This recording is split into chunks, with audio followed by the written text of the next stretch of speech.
శ్రీమాత్రే నమః. శ్రీ గురుభ్యో నమః. ద్వాదశ రాశుల వారికి కూడా గురుగ్రహం యొక్క గమనంలో భాగంగా ప్రత్యేకమైనటువంటి పరిస్థితులు నెలకొంటూ ఉన్నాయి. ఈ యొక్క ద్వాదశ రాశుల్లో గురువు గనక ద్వితీయ, పంచమ, సప్తమ, నవమ, ఏకాదశ స్థానాల్లో గనక సంచారం చేస్తే శుభ ఫలితాలు కలుగుతాయి. ఇదేంటండి ఓపెన్ చేయగానే ఏవో 2వ స్థానం అంటారు, 5వ స్థానం అంటారు అని అనుకోకండి. గురువు ఎప్పుడైతే మన జాతకరీత్యా లేదా గోచార రీత్యా 2వ, 5వ, 7వ, 9వ, 11వ స్థానాల్లో ఉంటేనే శుభము. అంటే ఇలా లేనప్పుడు అది అశుభ ఫలితాలా అంటే అలా ఏం కాదండి. వాస్తవంగా ఏంటంటే ఈ గ్రహ సంచారాల్లో భాగంగా గురువు మనకివ్వాల్సినటువంటి ఫలితములన్నీ కూడా ఖచ్చితంగా ఇస్తారు. అలా కాకుండా గనక మామూలు ప్లేసెస్లో గనక గురుగ్రహ సంచారం ఉంటే అంత శుభకరంగా కాదు. అంటే దానికోసం మనం బాగా కష్టపడాలి అని అర్థం. కాబట్టి ఇప్పుడు ఆ యొక్క ద్వాదశ రాశుల్లో భాగంగా ఈ యొక్క గురుగ్రహం సంచారం చేస్తుండగా ఎలా ఉంటుందనే విషయాన్ని ఇప్పుడు మనం తెలుసుకుందాం. దేశత్యాగ విత్తం లాభం అనర్థం ధననాశనం సంపద క్లేశ ఆరోగ్యం ధనహాని ధనాగమనం పీడనం లాభ నష్టంచ క్రమేతి కురేత్ గురుహు. అంటే గురువు ద్వాదశ రాశుల్లో సంచరించే సమయంలో 1వ దేహత్యాగము సంబంధించి, 2 ధనలాభం సంబంధించి, 3 కార్యహాని, 4 ధననాశనము, 5 సంపద, 6 దుఃఖము, 7 ఆరోగ్యము, 8 ధనహాని, 9 ధనాగమనము, దశమము ఆయాసము, 11వ స్థానము లాభము, 12వ స్థానము నష్టము కలిగించును అని దీని యొక్క ఉద్దేశం. కాబట్టి ఇప్పుడు 12 రాశుల్లో కూడా మేషరాశి నుండి మీనరాశి వరకు ఎలా ఉండబోతుంది అనేటువంటి విషయాన్ని ఇప్పుడు మనం తెలుసుకుందాం. మిథున రాశికి సంబంధించి ఎలా ఉండబోతుంది, గురుగ్రహ సంచారంలో భాగంగా గురు గమనంలో భాగంగా ఎలా ఉండబోతుంది అనే విషయం తెలుసుకుందాం. ముఖ్యంగా మిథున రాశి అనగానే చాలామంది మైథునం అనేటువంటి ఒక తప్పు అపోహలో ఉంటారు. మిథున రాశి అనగానే ఒక ఆడ ఒక మగ సింబల్ కనిపిస్తూ ఉంటుంది మనకి. అంటే ఏమిటంటే వీరు ఆపోజిట్ జెండర్తో ఉండేటువంటి కలయిక, ఉండేటువంటి ఫ్రెండ్షిప్, ఉండేటువంటి సపోర్ట్ వల్ల అద్భుతాలు చేసేటువంటి అవకాశం కనిపిస్తూ ఉంది. ముఖ్యంగా చూసుకుంటే మిథున రాశి వారికి సంబంధించి అత్యంత క్లిష్టమైనటువంటి వాతావరణాల్లో కూడా అద్భుతాలు చేస్తారు. అంటే కాస్త వీళ్ళని తీసుకెళ్ళి అడవిలో పడేసినా అలా రాయి మీద రాయి కొట్టి బ్రతికేస్తారు. అంత అద్భుతంగా సామర్థ్యం కలవారు. కాబట్టి మిథున రాశిలో ఉండేటువంటి వారి గ్రహ సంచారాల్లో భాగంగా ఏవైనా ఒక రోజో, ఒక నెలో, ఒక మాసమో ఇబ్బంది అయినంత కారణం చేత వీరు లో అయిపోవడం మంచిది కాదు. ముఖ్యంగా ఈ మిథున రాశి వారికి సంబంధించి ఏకాదశ స్థానము, దశమ స్థానమునందు శనిగ్రహ సంచారం అనేటువంటిది జరుగుతూ ఉంది. ఈ శనిగ్రహ సంచారం కారణం చేత వచ్చేటువంటి లాభం పూర్తిగా రాకపోవడం, ఇబ్బంది పడడం జరిగేటువంటి అవకాశం ఉంది. అలాగే ఈ యొక్క మిథున రాశి వారికి 9వ స్థానంలో రాహుగ్రహ సంచారం అనేటువంటిది జరుగుతూ ఉంది. రాహు ఎప్పుడు కూడా 9వ స్థానంలో దూర ప్రాంతాలు ప్రయాణంలో బడలికలు ఇచ్చేటువంటి వాడు. దూర ప్రాంతాలకు వెళ్ళి చదువుకు సంబంధించి యాగములు, హోమములు, పూజలు కూడా చేసేదందుకు గాను సహాయం చేసేటువంటి వాడు. అయితే ద్వితీయ స్థానమునందు గురుగ్రహ సంచారం జరుగుతున్న కారణం చేత మనసౌఖ్యం, యశోవృద్ధి, సౌభాగ్యంచ ధనాగమః ధర్మవ్యయం మనస్సౌఖ్యం ద్వితీయ స్థానఘే గురుః. 2వ రాశిలో గురుగ్రహ సంచారం మనస్సున సౌఖ్యమును, అలాగే గృహమునందు శుభము, కార్యములయందు జరుగును, కీర్తి ప్రతిష్టలు పెరుగును, ధనరాబడి బాగుంటుంది, తీర్థయాత్రలు చేయడము, ధర్మబద్ధమైన కార్యక్రమములు జరుగును, అలాగే సంతోషంగా కుటుంబంతో ఎక్కువ సౌఖ్యంగా కూడా ఉండేటువంటి అవకాశం ఉంటుంది. కాబట్టి ద్వితీయంలో గురువు ఈ పరమైనటువంటి లాభం సాధారణంగా మనం ముందే చెప్పుకున్నాం కదా. గురువు 2వ, 5వ, 7వ, 9వ, 11వ స్థానంలో మంచి చేస్తాడు. కాబట్టి ఆ పరంగా వీరికి అద్భుతంగా ఉంది. అలాగే ఈ యొక్క మిథున రాశి వారికి ద్వితీయంలో గురువు, తృతీయానికి వచ్చేసరికి కేతుగ్రహ సంచారము. దీని వలన ఏవైనా కోర్టు వ్యవహారాలు, financial related issues, check bounce కేసుల్లో ఇబ్బంది పడిన వాళ్ళందరికీ కూడా ఉపశమనం కలగవచ్చు.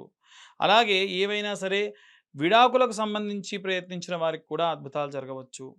దాని తర్వాతకి ఈ యొక్క 4వ స్థానమునందు శుక్రగ్రహ సంచారం చేయడం వలన ఎవరైనా కుటుంబంలో ఉన్నటువంటి వారికి సంబంధించి ఆరోగ్యపరమైనటువంటి ఇబ్బందులు, భార్యాభర్తల మధ్యలో ఏదైనా చిన్న చిన్న గొడవలు తారాస్థాయికి చేరడం, పంచమ స్థానమునందు సూర్యుడు, బుధుడు, కుజుడు గ్రహ సంచారాలు చేయడం. 28వ తారీఖు తర్వాత నుండి కుజుడు మారుతూ ఉన్నాడు. అప్పటి వరకు రాజకీయ నాయకులకి, సినిమా రంగాల వారికి, మీడియా ఫీల్డ్లో ఉన్న వాళ్ళకి కాస్త గడ్డు కాలం అని చెప్పవచ్చు.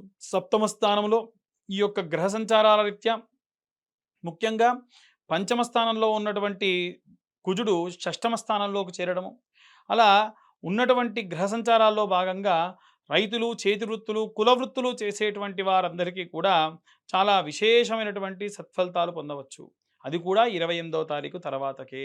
ఇప్పటి వరకు కూడా మనం రాశికి సంబంధించి, ఈ రాశి వారికి సంబంధించి ప్రత్యేకంగా గ్రహ సంచారాల్లో భాగంగా గోచార రీత్యా ఎలా జరగబోతుంది, ఎలా ఉండబోతుంది అనే విషయాన్ని తెలుసుకున్నాం. ఇక విశేషంగా వీరు ఏ మంత్రం చదవాలి? చాలామంది ఈ యొక్క గ్రహ సంచారాల్లో భాగంగా భయపడడం, నిద్రలేకపోవడం, వివాహం, సంతానం కాకపోవడం, చాలా రకాలైన ఇబ్బందులు పడుతూ ఉన్నారు. ముఖ్యంగా చూసుకుంటే హనుమత్ భడబాలన స్తోత్రం అని ఒక స్తోత్రం ఉంటుంది. మనకు యూట్యూబ్లో కొడితే వస్తుంది. ఆ స్తోత్రం రోజు ఒక్కసారి విన్నంత మాత్రం చేత విశేష సత్ఫలితాలు పొందవచ్చు. ఈ హనుమత్ బడబాలన స్తోత్రం విశేషంగా రసరాజ్ మహారాజ్ అనేటువంటి ఒక ఆయన పాడారు. చాలా అద్భుతంగా ఉంటుంది. మీరు ఇవాళ రేపు షార్ట్స్లో చూస్తున్నప్పుడు ఓం హం హం హం హను హనుమంత అనేటువంటిది కూడా ఆయనే పాడారు.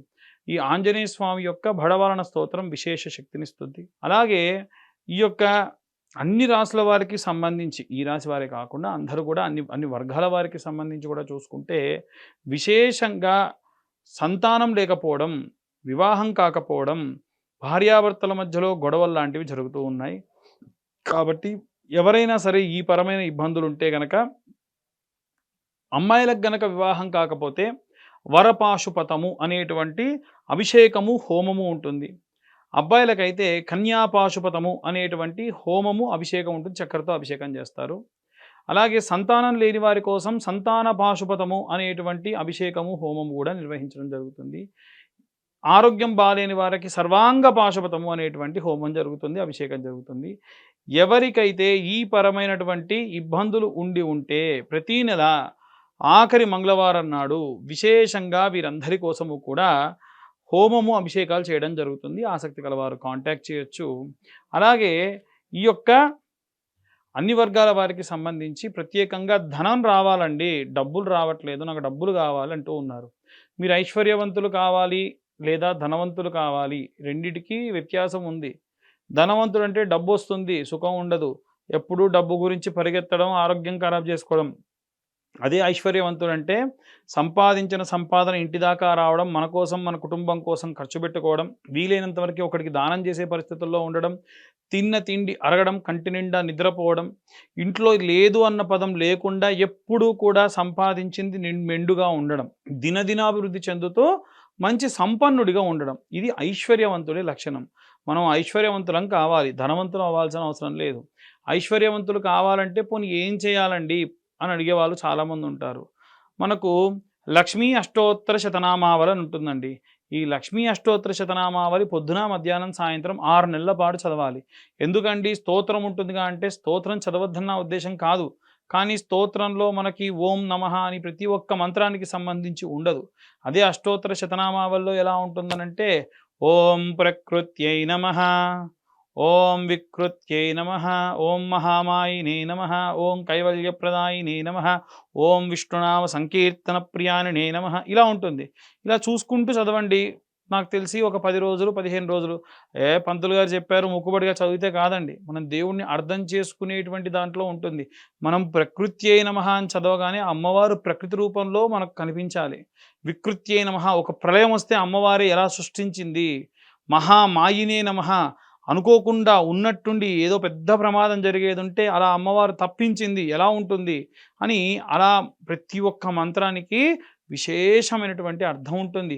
అవి అర్థం చేసుకుంటూ చదివితే అమ్మవారు మన లోపలికి ఆవాహనం అయిపోయి మనకెప్పుడు ఏది కావాలో అది తనంతట తానే ఏదో రూపకంగా, అమ్మవారే వచ్చిస్తుందని కాదు, ఎవరో ఒకరి చేత సహాయం చేయించి మనకు అందిస్తుంది. కాబట్టి ఇప్పటి వరకు మేము చెప్పినవన్నీ కూడా గోచార రీత్యా చెప్పేటువంటి విషయములు మాత్రమే. పూర్తిగా మీ జాతకం విశ్లేషణగా కావాలనంటే మీ పేరు, మీ date of birth, time, place కింద ఉన్న నెంబర్కు వాట్సాప్ చేయండి. డీటెయిల్గా జాతకం 60-70 పేజీలో మీకు ఇవ్వడం జరుగుతుంది. ఆగండి, అందరూ వీడియో చూస్తున్నారు కానీ లైక్ చేయట్లేదు, సబ్స్క్రైబ్ చేసుకోవట్లేదు. మీరు చేసేటువంటి లైక్ సబ్స్క్రైబ్ వల్ల మాలాంటి వాళ్ళకి కాస్త ప్రోత్సాహంగా ఉంటుంది. మేము చెప్పే విషయం కనుక ఇన్ఫర్మేటివ్గా ఉంటే ఇంకా నలుగురికి షేర్ చేయండి. అందరూ బాగుండాలి, అందులో మనం ఉండాలి. సర్వే జనా సుఖినో భవంతు. స్వస్తి.